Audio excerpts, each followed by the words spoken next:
Now, many experts emphasize the importance of starting retirement savings early to take advantage of compound growth. But not everyone has had the opportunity to do so for whatever reason, whether it's due to career changes, financial setbacks, or maybe just simply a late start in planning. So joining us now for some tips on saving for retirement is certified financial planner Lauren Sprung, founder of Midland Financial and the author of the book Financial Planning Made Personal. Lawrence, good afternoon to you. How are you doing today? I am great. Thanks for having me here, Don. Appreciate it.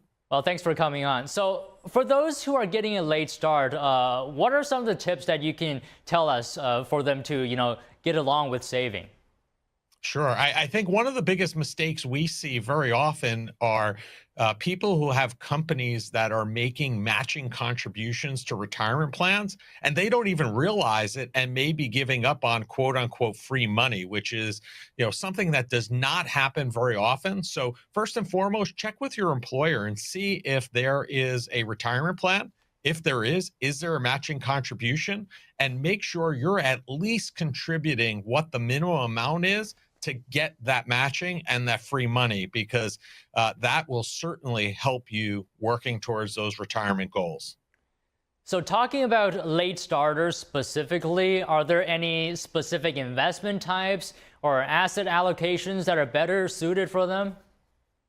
So, I mean, it really depends on what their personality and their risk profile is. Obviously, because they're behind the eight ball, so to speak, it might behoove them to be more aggressive than they ordinarily would have been, just to try to catch up a little bit. But they have to understand, on the other side of that equation is the fact that by taking on that additional growth opportunity, they also take on that additional risk to the downside. So they have to be completely comfortable with where they're at and what they're doing. Is there any sort of rule of thumb when it comes to balance risk and reward when they have a shorter investment horizon? So there are plenty of rules of thumb out there in terms of how to balance that allocation between stocks and bonds. The old rule used to be take 100 minus your age, and that's how much you should have in stocks. So for example, if you're a 60-year-old saving, if you take 100 minus 60, you should have a 40% allocation to stocks, 60% to bonds. But the reality is people are living longer, so they now have increased that to some degree in the rules of thumb to 110 to 120 minus your age to make sure you're staying on track. So if you know nothing else, you can use that as, or one of those as a rule of thumb. The other option is if you're investing in a company retirement plan, for example, they will typically have what we call age-based approaches where you pick what your age is when you plan to retire, and it will automatically adjust and move that allocation with where you are in your career and how close you are to retirement. So apparently there's this new supersized catch-up contributions work for individuals aged 60 to 63. Can you talk to us about that? Yeah, so now this year, brand new, you have to really be cognizant of a number of contribution limits. First and foremost, if you have a 401k available to you and you're under the age of 50, you can contribute a total of 23,500.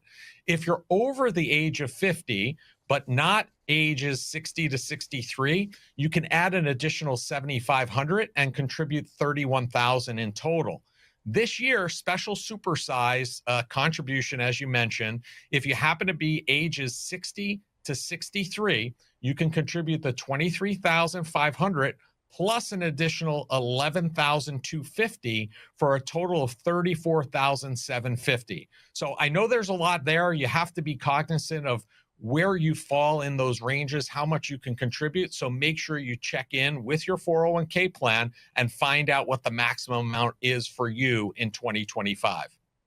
Can you also talk to us about some potential lifestyle adjustments, for those late starters that you would recommend who want to try to save aggressively? Yeah, so saving aggressively comes with sacrifices today, right? So what you want to do is really be mindful of what your budget is. Go through your budget, find out and be aware of how much money's coming in, how much is going out, and where it's going out. Things that you definitely know you don't need, cut them out right away. If there are subscriptions that you thought were a great idea, you used 2 and 3 years ago, and you're not using it at them at all, get rid of them. If you have providers, cell phone, cable, alarm, things like that, that you've been a valued customer for a very long time, and perhaps they're offering better deals to new customers, contact them. Tell them that you want to stay loyal, but you would really appreciate getting that bill cut from where you are today to as if you're a new customer, and you'd be surprised. And then when you have all these savings, take it, allocate it to that retirement plan, and help you catch up faster.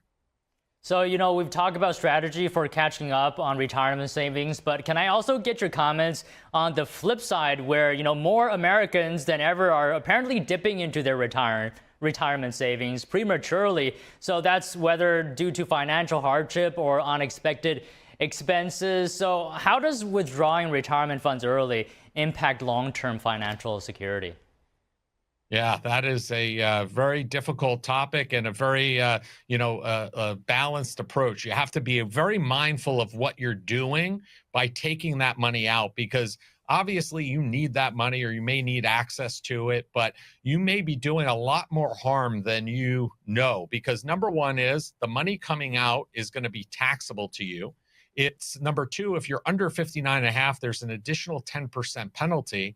And then not to mention that you're now using the availability for that money to grow and earn and grow over a substantial amount of time. So $10,000 today taken out of your retirement plan could be the equivalent of $40,000 or $50,000 down the road, which could significantly hinder things, especially on a larger amount. So you might want to explore other things, like maybe taking a loan against the 401k, paying yourself back, and looking at other options before you totally withdraw that money from your retirement plan, perhaps doing more harm than good.